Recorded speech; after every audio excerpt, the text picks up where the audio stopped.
Chapter 3, Town Meeting Turmoil.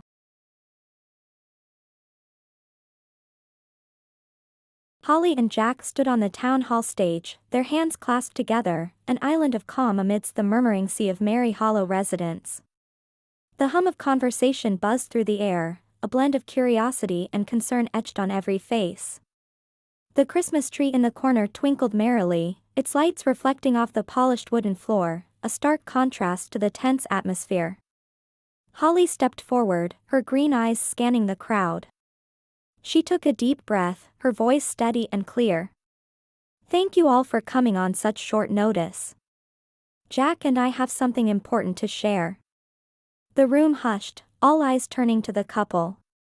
Jack squeezed Holly's hand, his ice blue gaze sweeping over the assembled townsfolk.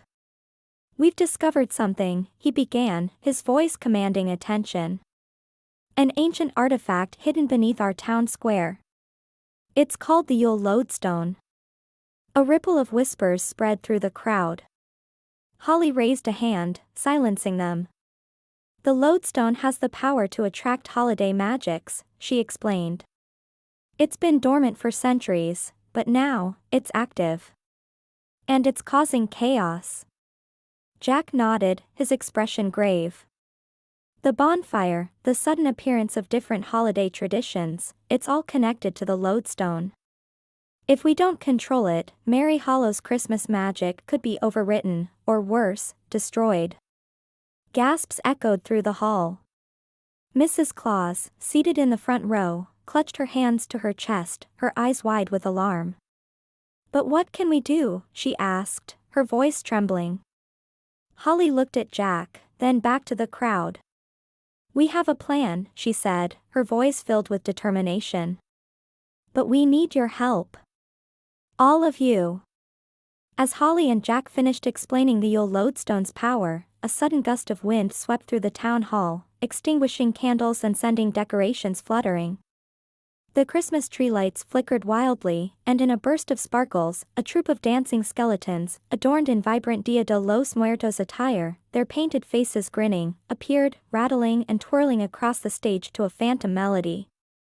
Gasps and screams filled the air as the townsfolk scrambled away from the unexpected visitors, some clutching each other in alarm. In the far corner, a massive cornucopia materialized with a thud, its open end spilling an endless stream of pumpkin pies onto the floor, their sweet, spicy scent filling the room. A group of pilgrims and Native Americans, spectral and shimmering, emerged from the abundance, looking around in confusion. Panic surged as a procession of Chinese New Year dragons snaked through the crowd, their long, scaled bodies undulating to the beat of unseen drums, the clash of cymbals echoing through the hall. "Everyone, stay calm," Holly shouted, but her voice was drowned out by the chaos. Residents clashed with the newcomers, trying to shoo them away, only to be met with bewilderment or resistance. Some attempted to use their magic, but their spells fizzled or misfired, adding to the commotion. Jack stepped forward, his hands raised in a peacekeeping gesture. "Please, everyone, let's not act rashly," he called out, his voice steady and commanding. He turned to the Dia de los Muertos skeletons, switching to flawless Spanish. "Amigos, estamos aquí para ayudar. No queremos hacerles daño. Por favor, denos un momento para resolver esto." The skeletons paused, their empty eye sockets fixed on Jack, waiting, their rattling bones the only sound in the sudden hush. Holly climbed onto a chair, her green eyes scanning the frightened crowd. She took a deep breath, her voice filled with emotion. "Friends, neighbors, please listen," she began, her words cutting through the din. "These beings are not here to harm us. They're drawn to the lodestone, just like our own magic. They're lost, confused, just like we are. And they deserve our kindness and understanding." The room quieted, the townsfolk turning their attention to Holly. She continued, her voice steady and soothing. "We need to work together, to understand each other. This is our town, our magic, and we decide how to handle this. But we must do it with kindness and open hearts. We must embrace the spirit of all holidays, not just our own." Jack nodded, stepping beside Holly. He addressed the pilgrims and Native Americans, his voice respectful. "We mean no disrespect to your traditions. We're trying to understand why you're here, and how we can coexist peacefully. We want to learn about your feasts, your celebrations." The spectral figures exchanged glances, their forms flickering like candlelight. One of the pilgrims stepped forward, his voice echoing as if from a great distance. "We are memories given form, drawn by the power of this place. We seek only to share our feast, to celebrate our own traditions. To find a place at the table of this magical realm." Holly smiled, her eyes shining with unshed tears.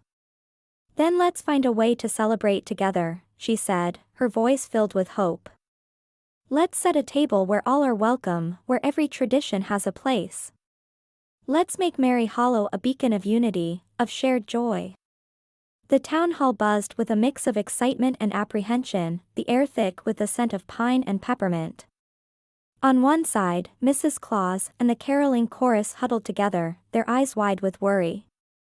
"This isn't right," Mrs. Claus murmured, her hands wringing a candy cane-striped handkerchief.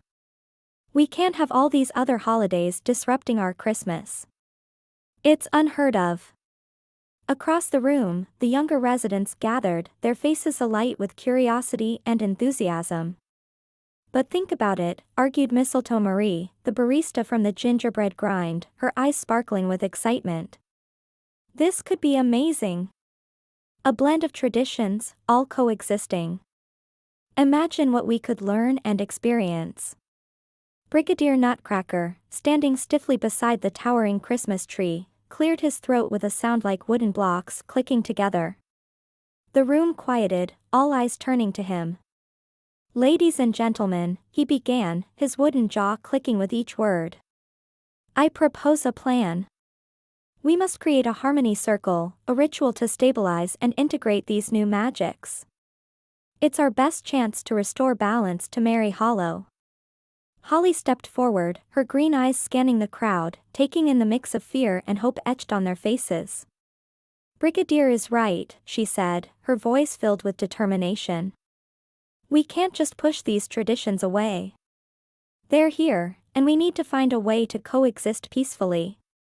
It's the only way to protect our town and our magic."